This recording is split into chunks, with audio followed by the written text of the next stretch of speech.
नमस्कार, मैं तरुण वर्मा और मैं एक क्लिनिकल साइकोलॉजिस्ट हूँ। इस वीडियो में आपको डिप्रेशन के बारे में एक बड़ी इम्पोर्टेंट जानकारी दूंगा कि रिकवरी, रेमिशन, रिकरेंस, रिलैप्स ये सब क्या होते हैं। बहुत कॉमनली आपने ये टर्म्स सुने होंगे। जब आप इंटरनेट पे जाते होंगे तो बहुत सारे आर्टिकल्स में आपको ये टर्म्स सुनने में मिलते होंगे कि डिप्रेशन का रेमिशन कैसे होता है, रिलैप्स हो जाता है। डॉक्टरों ने भी आपसे ये टर्म्स यूज किए होंगे और बहुत कॉमनली इसको मिसअंडरस्टैंड किया जाता है कि ये रेमिशन और रिकवरी जैसे टर्म्स होते क्या हैं। लोग अक्सर बहुत ही गलत मीनिंग निकाल लेते हैं इन टर्म्स का, और क्योंकि उन्हें रेमिशन, रिकवरी जैसे टर्म्स के बारे में पूरी अच्छी जानकारी नहीं होती, इसलिए कई बार उनका इलाज भी इससे प्रभावित होता है। इनफैक्ट रेगुलर क्लिनिकल एक्सपीरियंस में यही देखने में आता है कि ना के बराबर पेशेंट्स रेमिशन और रिकवरी जैसे टर्म्स के बारे में जानकारी रखते हैं। और जैसे कि कई लोगों में डिप्रेशन या कुछ इसके जो एपिसोड्स होते हैं वो रिकरेंट होते हैं, तो रिलैप्स और रिकरेंस के बारे में भी कॉन्सेप्ट लोगों को बहुत कम पता होता है। जबकि डिप्रेशन का अगर आपको डायग्नोसिस मिला हुआ है, और यहां पर बात हो रही है मेजर डिप्रेसिव डिसऑर्डर की, पर यह किसी भी दूसरे डिप्रेसिव डिसऑर्डर के मामले में भी उतना ही एप्लीकेबल है। अगर डिप्रेशन का डायग्नोसिस मिला हुआ है तो यह बेहद जरूरी है आपके लिए जानना कि आप इन 5 टर्म्स के बारे में बिल्कुल फैमिलियर हो जाएं अच्छे से। कौन से 5 टर्म्स हैं ये? रिस्पॉन्स, रेमिशन, रिकवरी, रिलैप्स और रेकरेंस। ये 5 टर्म्स जानना बेहद जरूरी है अगर आप डिप्रेशन का इलाज ले रहे हैं। इलाज किसी भी टाइप का हो, दवाओं का हो, थेरेपी का हो या कोई भी दूसरा इलाज हो, ये 5 टर्म्स जानना बेहद जरूरी है। इस वीडियो में मैं फोकस तो डिप्रेशन के ऊपर करूंगा और दवाओं वाले ट्रीटमेंट पर ही मेरा मेन फोकस होगा, पर किसी भी तरह के ट्रीटमेंट पर ये 5 टर्म्स एप्लीकेबल हैं। और वैसे तो ये डिस्कशन डिप्रेशन के बारे में होगी, टाइटल भी डिप्रेशन के बारे में है, पर ये किसी भी दूसरे डिसऑर्डर पर भी एप्लीकेबल होता है। हालांकि कुछ ऐसे डिसेबलिंग डिसऑर्डर्स होते हैं जैसे कि बाइपोलर डिसऑर्डर हो गया, स्किज़ोफ्रेनिया या दूसरे साइकोटिक डिसऑर्डर्स हो गए, या एडिक्शन के डिसऑर्डर्स हो गए। इनमें अक्सर ये जो टर्म्स होते हैं ये थोड़े से डिफरेंटली एप्लीकेबल होते हैं, इनको अलग तरह से डिफाइन किया गया है। इसलिए मोटे तौर पर ये जो पूरी वीडियो है इसमें जो डिस्कशन है वो मेजर डिप्रेसिव डिसऑर्डर के बारे में ही फोकस्ड होगी। तो आइए आगे बढ़ते हैं और मैं आपको इन 5 टर्म्स के बारे में थोड़ा ब्रीफ में जानकारी देता हूं जो कि बेहद जरूरी है आपके ट्रीटमेंट के डिसीजंस के लिए। सबसे पहले बात होती है टर्म रिस्पॉन्स की, मतलब रिस्पॉन्स टू ट्रीटमेंट।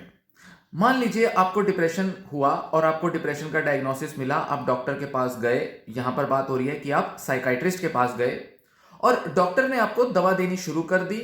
शुरू के 1-2 हफ्ते आपने कोई बेटर सिम्टम इंप्रूवमेंट नहीं दिखाई। 3 हफ्ते हो गए, 4 हफ्ते हो गए, आप परेशान होने लगे, आपको कुछ साइड इफेक्ट भी एक्सपीरियंस होने शुरू हो गए, और करीब 4-6 हफ्ते पूरे होते होते आपके सिम्टम्स में थोड़ा सा बदलाव आना शुरू हुआ। ये जो बदलाव आना शुरू होता है जिसमें कि आपके सिम्टम्स में थोड़ा सा रिडक्शन होना शुरू होता है, इसे कहते हैं रिस्पॉन्स टू ट्रीटमेंट। पर यहां पर डॉक्टरों ने ऐसा देखा है कि कई सारे पेशेंट अलग अलग तरह से रिस्पॉन्स देते हैं दवाओं पर। चाहे वो कोई भी दवा हो, एसएसआरआई हो, ट्राइसाइक्लिक एंटी डिप्रेसेंट हो, एमएओआईज हो, या कोई भी आपको एंटी डिप्रेसेंट दवा मिल रही है, अलग अलग पेशेंट अलग अलग तरह से रिस्पॉन्स देते हैं। मतलब उनके सिम्टम में जो रिडक्शन है वो अलग अलग तरह से देखने में आता है। 20 या 25% से कम अगर सिम्टम्स में इंप्रूवमेंट आई है तो इसे कहा जाता है नो रिस्पॉन्स। कोई भी खासा सिग्निफिकेंट रिस्पॉन्स नहीं है ये, क्योंकि इतना रिस्पॉन्स तो पेशेंट प्लेसिबो से भी दे देते हैं। इतना तो रिस्पॉन्स जो होता है वो पेशेंट जो है वो वैसे ही थोड़ा बहुत फर्क दिखा देते हैं। तो हम ये नहीं कहेंगे कि ये दवा का रिस्पॉन्स है। 25 से करीब 49-50% जितना रिस्पॉन्स आता है, अगर मतलब सिम्टम्स में ओवरऑल 28, 30, 40, 45% की कमी अगर आ जाती है तो इसे कहा जाता है पार्शियल रिस्पॉन्स। थोड़ा सा रिस्पॉन्स अब पेशेंट ने देना शुरू किया। मतलब मान लीजिए 6-8 हफ्ते, 9 हफ्ते आपके ट्रीटमेंट को शुरू हुए हो चुके हैं और आप पाते हैं कि हाँ 1.5-2 महीने के आसपास आपके सिम्टम्स में काफ़ी चेंज आने लगा है। आप काफ़ी बेटर फील करने लगे हो, आपको अब थोड़ा मोटिवेटेड फील होने लगा है, आपकी नींद अच्छी हो गई है, आपकी भूख और नींद में फ़र्क आ चुके हैं, और थोड़ा सा आपका सोशलाइजेशन का भी मन करने लगा है, और सुसाइडल थॉट अगर थी तो वो आपकी कम हो चुकी है। तो इस तरह का जब रिस्पॉन्स अच्छा खासा आने लगता है पर ये जो रिस्पॉन्स है ये करीब 40-50% के आसपास ही है, तो इसे हम कहेंगे पार्शियल रिस्पॉन्स है। अभी भी डॉक्टर नहीं कहेगा कि पेशेंट जो है वो ठीक ठाक रिस्पॉन्स दे रहा है। जब आपके सिम्टम्स में 50% से भी ज्यादा कमी आने लगती है, करीब करीब आप पूरे ठीक होने की कंडीशन में अब पहुंचने लगते हैं और थोड़ा बहुत आपकी फंक्शनल रिकवरी आती है, मतलब अब आप रोजमर्रा के काम धंधे थोड़े बहुत ठीक ठाक करने लगे हैं, तब उस केस में कहा जाएगा एक एप्रोप्रिएट प्रॉपर रिस्पॉन्स आ रहा है। मतलब अब आप अच्छा रिस्पॉन्स दे रहे हैं। 60%, 70% सिम्टम्स में कमी का आ जाना, 80% तक कमी आ जाना, करीब करीब ऐसा लगना कि जैसे अब पेशेंट के जो सिम्टम्स हैं पूरी तरह से जा रहे हैं, ये होता है रिस्पॉन्स टू ट्रीटमेंट। और पेशेंट्स अक्सर 6, 8, 10 हफ्ते तक इतना रिस्पॉन्स दिखा पाते हैं। कभी कभी पेशेंट्स जो है वो दूसरे तीसरे हफ्ते से ही ये रिस्पॉन्स देने लगते हैं, तो कुछ पेशेंट्स में 6-8 हफ्ते में जाकर ये रिस्पॉन्स आने लगता है और कुछ हफ्ते लग जाते हैं जब तक ये रिस्पॉन्स का फेज चलता रहता है। मतलब पेशेंट 30-40% से चलते चलते 80-90% रिस्पॉन्स तक आता है जब उसकी सिम्टम्स में रिडक्शन हो रही है। अब यहां एक प्रॉब्लम आती है, कई पेशेंट्स इस सिम्टम्स में आने वाली जो रिकवरी सी हो रही है, एक चेंज आ रहा है, हालांकि इसे रिकवरी नहीं कहेंगे, पर सिम्टम्स में जो बदलाव आ रहा है, रिस्पॉन्स आ रहा है, उसको पेशेंट ऐसा सोच लेते हैं कि चलो अब हमारा डिप्रेशन ठीक हो रहा है, मतलब करीब करीब ठीक हो गया। हो सकता है पेशेंट जब पहली बार जब डॉक्टर के पास गया तो पेशेंट की जो सबसे जो मेन जो सिम्टम थी, कंप्लेंट थी, वो थी कि मुझे नींद नहीं आती और मुझे मन जो है बड़ा चिड़चिड़ा रहता है और मन बड़ा उदास रहता है। अब पेशेंट को लगा कि ये मोटे तौर पे जो सिम्टम्स है ये तो मेरे कम हो ही गए हैं, इनमें तो बदलाव आ ही गया है। तो बहुत सारे पेशेंट जो होते हैं इस टाइम पर आकर जब 70-80% तक पेशेंट के सिम्टम्स में रिडक्शन आ चुका होता है, बहुत से पेशेंट्स ऐसा सोच लेते हैं कि हम ठीक हो गए और पेशेंट क्या करते हैं, अपने आप दवाई छोड़ देते हैं। ऐसे में बहुत बड़ी गलती करते हैं, क्योंकि मेडिकल टर्मिनोलॉजी में, मेडिकल डिस्क्रिप्शन में अभी तक पेशेंट के अंदर पूरा अच्छा रिकवरी नहीं हुआ है। पेशेंट की रिकवरी में अभी कई हफ्ते, महीने बाकी हैं, जो मैं आगे आपको बताऊंगा कि रिकवरी का एक्चुअल मीनिंग क्या होता है। सिम्प्टोमेटिक रिलीफ या सिम्टम रिडक्शन पूरा टारगेट नहीं होता है ट्रीटमेंट का, पूरी तरह से उसे नहीं कहते कि पेशेंट का इलाज हो चुका है अब। इसलिए जो पेशेंट सिम्प्टोमेटिक रिलीफ या सिम्प्टोमेटिक रिडक्शन को ही अपना एक बड़ा लक्ष्य मान लेते हैं या उसी को एक इंडिकेशन मान लेते हैं कि उनका सिम्टम्स अब कम हो गए तो शायद अब डिप्रेशन उनका चला गया, वो भारी भूल करते हैं। क्योंकि दवा छोड़ने के बाद या कुछ टाइम के बाद, दवा से दूर होने के बाद बहुत जल्दी उनके जो सिम्टम्स हैं वो दोबारा आ जाते हैं, क्योंकि अभी तक पेशेंट रिकवरी फेज में नहीं थे। तो एक तो रहा ये सिम्प्टोमेटिक रिडक्शन, मतलब रिस्पॉन्स टू ट्रीटमेंट। अब आता है दूसरा इंपॉर्टेंट टर्म जिसे कहते हैं रेमिशन, रेमिट कर जाना। ये वो फेज होता है जब पेशेंट के सारे सिम्टम्स करीब करीब खत्म हो चुके होते हैं।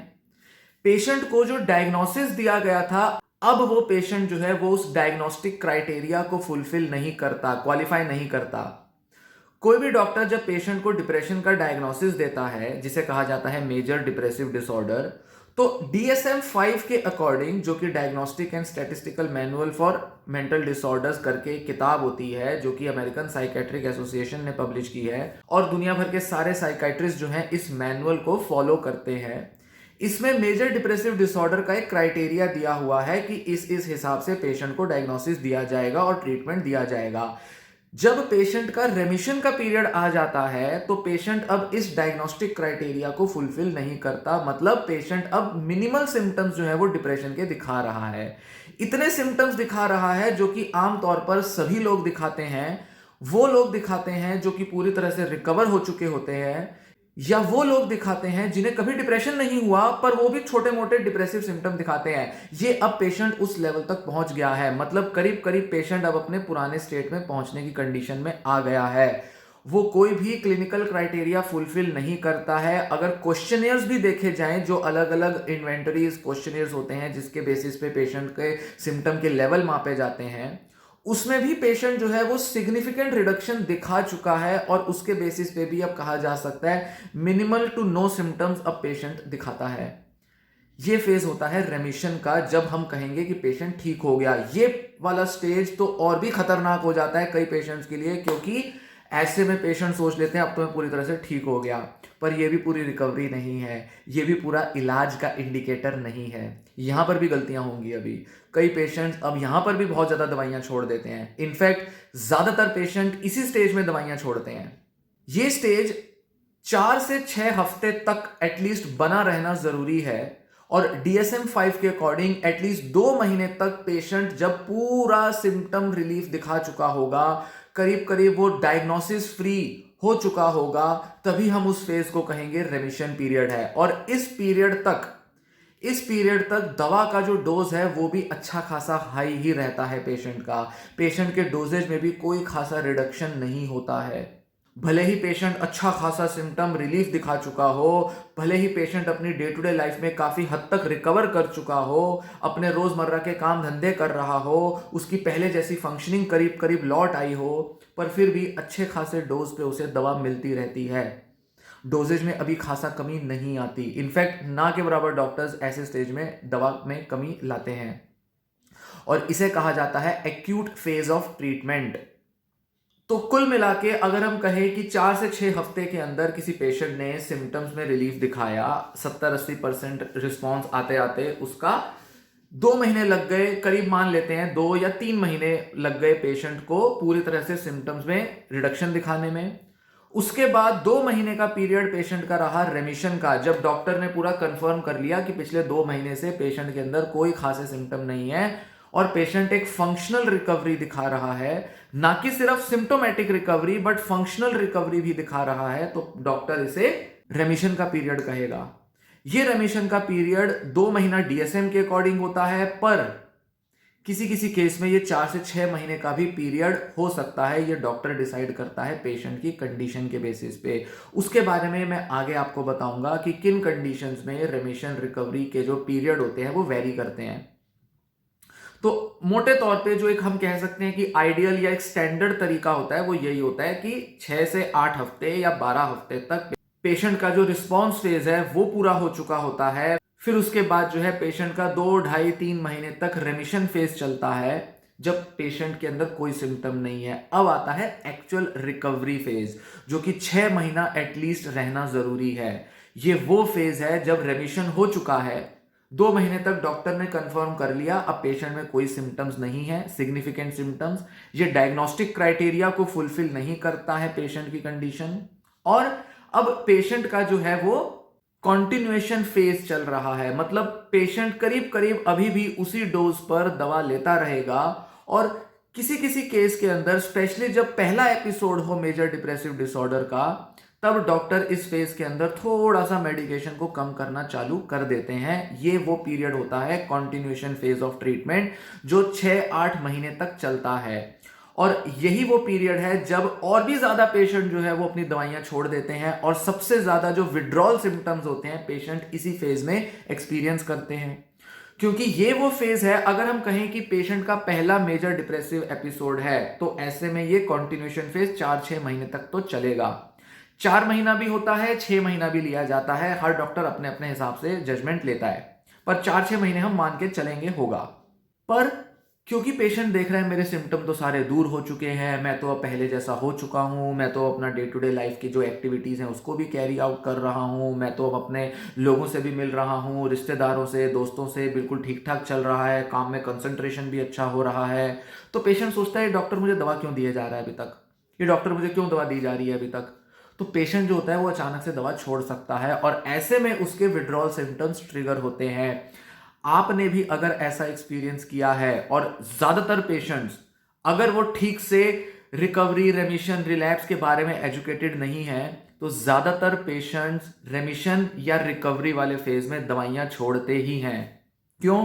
क्योंकि पेशेंट अपने बेसिस पे जजमेंट ले लेते हैं, अब मैं ठीक हो गया, अब मैं ठीक हो गई, अब क्यों दवाइयां लेनी, क्यों इतना पैसा बर्बाद करना, क्यों इतने साइड इफेक्ट्स हैंडल करने, क्योंकि कुछ ना कुछ साइड इफेक्ट्स तो आ रहे होंगे दवाइयों के। सेक्सुअल डिसफंक्शन हो सकता है, हो सकता है वेट लॉस या वेट गेन हो रहा हो, कुछ ना कुछ तो आ ही रहा होगा। तो पेशेंट उन साइड इफेक्ट से डर के एकदम दवा छोड़ देता है, और एकदम दवा छोड़ने से क्या होता है, अगर शॉर्ट एक्टिंग दवा मिल रही होगी जिसकी शॉर्ट हाफ लाइफ होती है, तो पेशेंट के विड्रॉल सिम्टम्स आ जाएंगे, तगड़े उसको विड्रॉल सिम्टम्स आएंगे। और खासकर तब जब एक कॉन्टिन्यूएशन फेज में है, अच्छी खासी हाई डोज पे अभी भी पेशेंट चल रहा है, या थोड़ा बहुत डॉक्टर ने जो है उसका डोज कम करना चालू किया है, 200 mg से 100 mg की तरफ आया है, पर पेशेंट को लगता है चलो डॉक्टर ने दवा का डोज कम कर दिया, अब तो मैं अपने आप ये डोज खत्म कर दूंगा, छुट्टी, 1 हफ्ते के अंदर छोड़ देता है पेशेंट। यहां विड्रॉल सिम्टम्स का रिस्क रहता है, और किसी किसी केस में थोड़ा सा टाइम अगर निकल जाए तो दोबारा से रिलैप्स हो सकता है। तो यहां अब इंपॉर्टेंट टर्म आता है रिलैप्स, जो हमारा चौथा टर्म है। रिलैप्स कब होता है? जब रिकवरी फेज के दौरान, रेमिशन का फेज हो चुका है, रिकवरी फेज के दौरान जब पेशेंट करीब करीब ठीक ठाक चल रहा था और पेशेंट का डिप्रेशन वापस लौट आता है। ये विड्रॉल सिम्टम्स नहीं है, प्रॉपर डिप्रेसिव सिम्टम्स लौट आते हैं, इसे रिलैप्स कहा जाता है। क्योंकि अक्सर क्या होगा, रेमिशन के फेज में भी एक तो पेशेंट का जो रिस्पॉन्स फेज चल रहा था उसमें तो सिम्टम्स ऊपर नीचे जाएंगे, फिर आया था रेमिशन फेज, इसमें भी पेशेंट के जो सिम्टम्स है ऊपर नीचे जाएंगे, पर मोटे तौर पे पेशेंट जो है वो सिम्टम फ्री रहेगा। पर रिकवरी फेज ऐसा होता है जब, क्योंकि कई पेशेंट दवा छोड़ देते हैं या किसी भी वजह से उनका रिलैप्स हो जाता है, तो ऐसे में पेशेंट की कंडीशन फिर से थोड़ी पहले जैसी हो जाती है जब उसका ट्रीटमेंट शुरू हुआ था उस जैसी। और अगर पेशेंट ने दवा छोड़ी होती है तो कई बार उसकी जो कंडीशन है वो पहले से ज्यादा बुरी होती है। क्यों? क्योंकि अब वो और भी साइकोलॉजिकली ज्यादा प्रेशर फील कर रहा है, अब उसके अंदर और भी ज्यादा हताशा और डीमोटिवेशन हो गया है। उसको लग रहा है कि अरे मैं तो ठीक हो गया था, अब ये क्या हो गया, फिर से मेरा डिप्रेशन लौट आया, दवा ठीक से काम नहीं करी, दवा के साइड इफेक्ट हो गए, डॉक्टर ने पता नहीं क्या दवाइयां दे दी थी। पेशेंट के ऊपर साइकोलॉजिकल इंपैक्ट पड़ता है, और जो अगला जो रिलैप्स वाला जो एपिसोड होता है, जो करीब पहले साल के अंदर ही हो चुका होता है, उसके अंदर कई बार पेशेंट और भी ज्यादा बुरा महसूस करते हैं। क्यों? क्योंकि अभी कुछ महीने ही बीते थे दवाइयां छूटे और पेशेंट का डिप्रेशन लौट आता है, क्योंकि पेशेंट ने डॉक्टर के कहे अनुसार पूरा रिकवरी फेज को फॉलो नहीं किया, उसने अपनी मर्जी से दवा छोड़ दी। तो ऐसे में ये छोटी सी गलती इतनी भारी पड़ जाती है कि अगली बार दोबारा SSRI, SNRI, ये दवा वो दवा, कोई भी दवा कई बार काम नहीं करती, क्योंकि पेशेंट के दिमाग में दवा की टॉलरेंस बैठ जाती है। अब दवा उतनी ही डोज पे जितने पर पहले असर दिखाई थी, अब वो उतना असर दिखाना बंद कर देती है, दवाएं बदलनी पड़ती हैं, बहुत सारा स्ट्रेस आता है। और ये वाला जो रिलैप्स होता है, इसमें बिना साइकोथेरेपी के पेशेंट ठीक हो ही नहीं पाता है ज्यादातर मामलों में। किसी किसी केस में हो जाएगा बिना साइकोथेरेपी के, पर ज्यादातर मामलों में बिना साइकोथेरेपी के पेशेंट ठीक हो ही नहीं पाता है। ऐसे में अब उसके ऊपर एक ट्रीटमेंट बर्डन और बढ़ गया, क्योंकि पहले तो दवाइयां ले रहा था, अब साइकोथेरेपी का खर्चा भी उठाना पड़ेगा, लंबे टाइम तक साइकोथेरेपी चल जाती है ऐसे में। और अब डॉक्टर और भी ज्यादा सतर्क रहेगा, क्योंकि अब पेशेंट के दवाई को कम करने में या अब पेशेंट को रेमिशन और रिकवरी फेज पूरा करने में और भी लंबा टाइम लगेगा। और डॉक्टर पहले जहां 4 महीने में कॉन्फिडेंट हो सकता था डॉक्टर, अब वो 6 से 8 महीने में कॉन्फिडेंट होगा रिकवरी फेज के लिए। तो फिर से दवा चालू होगी, फिर से रिस्पॉन्स टू ट्रीटमेंट देखा जाएगा, फिर रेमिशन अटेन होगा, फिर रिकवरी होगी। पर पहले जहां डॉक्टर साल के अंदर ये दवाइयां बंद करा सकता था, अब उसको और 1 या 1.5 साल भी लग सकता है। और ऐसे टाइम पर डॉक्टर बोल देता है जिंदगी भर दवाइयां खानी पड़ेंगी, या कम से कम 2-3 साल तक दवाइयां खानी पड़ेंगी। यहां पर मामला फंस जाता है। तो पहली गलती क्या होती है यहां पर रिलैप्स होने की? पेशेंट का दवा छोड़ देना। और मैं खासकर इस वीडियो में इसी को मेंशन करना चाहूंगा।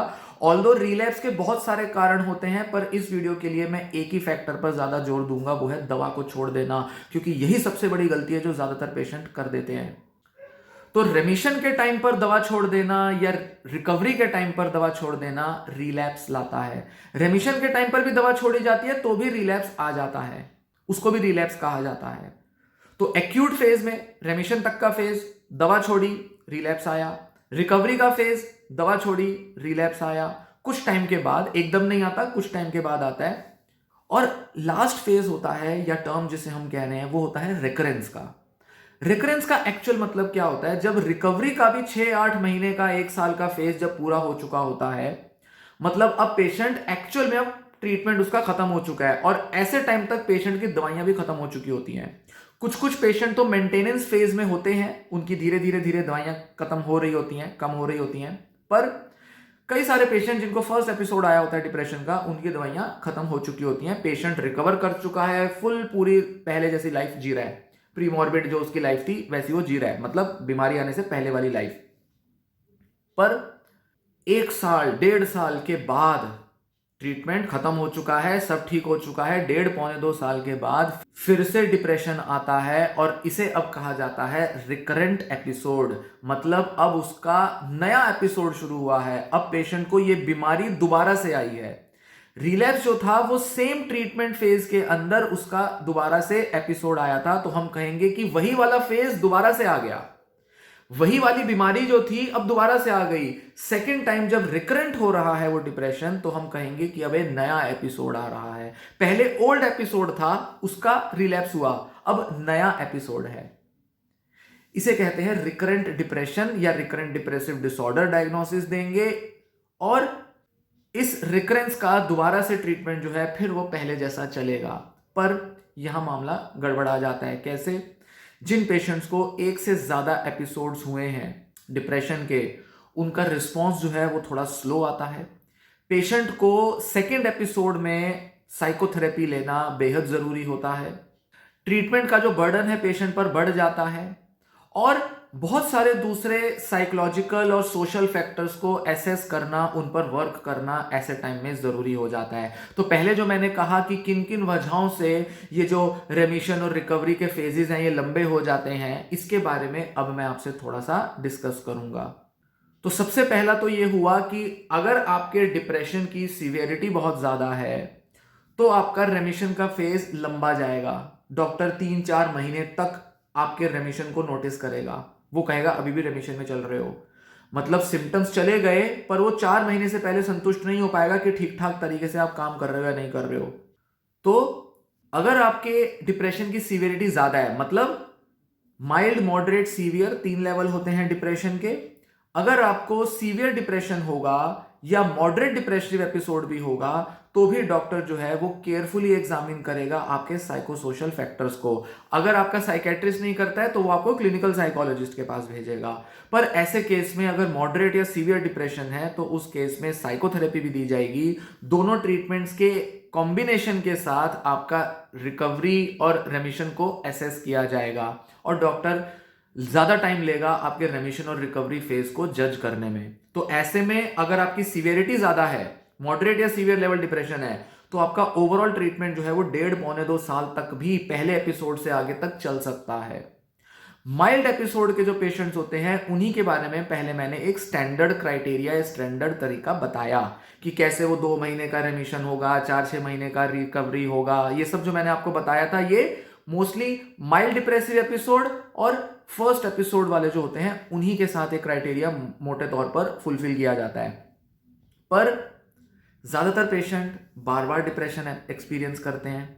ज्यादातर पेशेंट्स मॉडरेट या सीवियर लेवल पर ट्रीटमेंट लेना शुरू करते हैं। इसीलिए जरूरी होता है कि जल्दी से जल्दी ट्रीटमेंट शुरू किया जाए, क्योंकि जब आपको माइल्ड एपिसोड वाले सिम्टम्स होंगे वो इतने बढ़ते जाएंगे धीरे धीरे कि मॉडरेट सीवियर लेवल तक पहुंचकर आपका ट्रीटमेंट लंबे टाइम तक कंटिन्यू होगा। और तभी आपको डॉक्टर जो है वो साइकोथेरेपी, आपको ये आरटीएमएस, पता नहीं क्या क्या के लिए आपको बोल सकता है। ट्रीटमेंट रेजिस्टेंट हो गया अगर आपका डिप्रेशन तो आरटीएमएस लेना पड़ेगा, ईसीटी लेनी पड़ेगी, इलेक्ट्रोकन्वल्सिव थेरेपी, इलेक्ट्रोशॉक थेरेपी लेनी पड़ेगी। कई सारे एपिसोड हो चुके हैं, बार बार सीवियर और मॉडरेट लेवल के एपिसोड हो रहे हैं, उस केस में बार बार सिम्टम्स आए जा रहे हैं, बढ़े जा रहे हैं, इतनी मुश्किल हो रही है उनका जाना। तो ऐसे में ईसीटी और आरटीएमएस ज्यादा इंपॉर्टेंट ट्रीटमेंट हो जाएंगे, ज्यादा सिग्निफिकेंट हो जाएंगे। तब दवाइयां तो करीब करीब आपकी काम कर ही नहीं रही होंगी और साइकोथेरेपी पर भी आप अच्छा रिस्पॉन्स शायद नहीं दे रहे होंगे। तो इस हिसाब से डिटरमाइन होता है ये पूरा रिकवरी या रेमिशन का फेज। इसी के साथ और बड़े सारे फैक्टर्स होते हैं जिसकी वजह से रेमिशन या रिकवरी का फेज लंबा खिंच जाता है। पेशेंट के सिम्टम्स में कोई खासा चेंज आता ही नहीं है, या आ भी जाता है तो थोड़े बहुत टाइम के लिए आता है, फिर से दोबारा सिम्टम्स पहले जैसे हो जाते हैं। इनमें क्या होते हैं? फैमिली कॉन्फ्लिक्ट सबसे बड़ा एक कारण होता है। फैमिली कॉन्फ्लिक्ट जैसे मैरिटल कॉन्फ्लिक्ट भी हो सकते हैं, पेरेंट्स और बच्चों में कॉन्फ्लिक्ट हो सकते हैं, ब्रदर सिस्टर में कॉन्फ्लिक्ट हो सकते हैं, हस्बैंड वाइफ में हो सकते हैं, सास बहू में हो सकते हैं। किसी भी टाइप का जो फैमिली के अंदर कॉन्फ्लिक्ट पॉसिबल हो सकता है वो आपके अंदर रेमिशन को मुश्किल कर सकता है, रिकवरी तो बहुत दूर की बात। और ऐसे में डिप्रेशन भी सीवियर लेवल पर जा सकता है और उसके ट्रीटमेंट में टाइम लग सकता है। तो यहाँ ये मामला गड़बड़ा जाता है। फिर उसके बाद आपके काफ़ी सारे लॉसेस हो सकते हैं, जैसे कि बिजनेस या जॉब के लॉसेस हो गए, बार बार आपकी जॉब छूटती जा रही है, बिजनेस नुकसान होता जा रहा है, उसका एक कारण हो सकता है। फिर उसके बाद सब्सटेंस अब्यूज, ड्रग अल्कोहल लेना बहुत बड़े कारण होते हैं कि लोगों का रेमिशन अटेन ही नहीं हो पाता है, सिम्टम्स जीरो लेवल पर पहुंच ही नहीं पाते हैं, तो वो लोगों के लिए और मुश्किल हो जाता है। फिर उसके बाद आपके कोमॉर्बिड कंडीशन, जैसे मान लीजिए ओसीडी है या एंजाइटी डिसऑर्डर है या पर्सनैलिटी डिसऑर्डर है या सोमैटिक सिम्टम डिसऑर्डर है, ये वाले जो कोमॉर्बिड साइकेट्रिक डिसऑर्डर होते हैं वो भी रिस्पॉन्सिबल हो सकते हैं जिस वजह से आपका रेमिशन और रिकवरी बहुत लेट हो, अटेन ही ना हो पाए। या वो जो पेशेंट जिन्हें कहते हैं डॉक्टर जिंदगी भर आपको दवा लेनी पड़ेगी, 2-5 साल तक दवा लेनी पड़ेगी, लेते रहो। कुछ तो डॉक्टर की गलती है, वो जबरदस्ती दवाइयां चलाए जा रहे हैं, पर कई मामलों में वो आपकी कंडीशन को देखते हैं कि कुछ ठीक ही नहीं हो रहा, थोड़ा सा डॉक्टर जो है दवा कम करने की कोशिश करता है, आपके सिम्टम्स बढ़ जाते हैं, क्योंकि वो डॉक्टर आपके साइकोसोशल फैक्टर्स पर आपका फोकस नहीं दिला रहा है, इसीलिए वो आपको दवाओं पर ही चलाते रहते हैं। और बहुत से डॉक्टर्स मैं देखता हूं वो कभी रिकमेंड ही नहीं करते पेशेंट को कि आप साइकोथेरेपी या कुछ और दूसरे तरीके इंप्लीमेंट करो। तो ऐसे में पेशेंट सारा टाइम दवाओं पर डिपेंडेंट रहता है, बार बार दवाइयां लेगा, छोड़ेगा, ये वो सब करते करते उसका बस डिप्रेशन में ही पूरी लाइफ निकलती रहती है। इसीलिए ज़रूरी होता है कि पहले ट्रीटमेंट की पूरी जो प्रोसेस है उसको समझा जाए और एप्रोप्रिएट इंटरवेंशंस लिए जाएं, इस बेसिस पे कि आपकी सिवियरिटी कितनी है डिप्रेशन की, कितने पास्ट एपिसोड्स हो चुके हैं, फैमिली और आपकी जो साइकोसोशल कंडीशंस हैं वो कैसी हैं। तभी अगर आप जब इन सब चीज़ों को मैनेज करेंगे, इन सब चीज़ों को ध्यान में रखकर अपना ट्रीटमेंट लेंगे, तभी आप बेटर रिकवरी एक्सपेक्ट कर सकते हैं। फुल रिकवरी आपकी तभी हो सकती है। तो ये जो वीडियो में मैंने जानकारी दी, ये वीडियो अगर आपको पसंद आई हो तो लाइक कर लें। इस वीडियो के लिए इतनी ही जानकारी दूंगा, इस कॉन्सेप्ट को आगे और भी कई तरह से डिस्कस करता रहूंगा। डिप्रेशन के केस में, डिस्थाइमिया के केस में, बाइपोलर के या स्किज़ोफ्रेनिया के केस में क्या क्या ये टर्म्स कैसे एप्लीकेबल होती है, इस बारे में बात करूंगा। ज़रूर देखिएगा सारी वीडियोस, बहुत ज़रूरी हैं। ना के बराबर डॉक्टर्स ने यूट्यूब पर ये सब कॉन्सेप्ट्स डिस्कस किए हैं। हर पेशेंट के लिए जानना ज़रूरी है जिसने आज तक कभी भी अगर डिप्रेशन का एक्सपीरियंस किया है या जिसे डिप्रेशन का डायग्नोसिस मिला है। इसलिए खुद भी देखें, बार बार देखें, अपने फैमिली मेम्बर्स को दिखाएं, अपने रिश्तेदारों से, दोस्तों से इस वीडियो को शेयर करें और इस बारे में जो भी मैं आगे डिस्कशन करूंगा उसको भी ज़रूर देखें, समझें। तो ये वीडियो मैं यहीं समाप्त करता हूँ। धन्यवाद।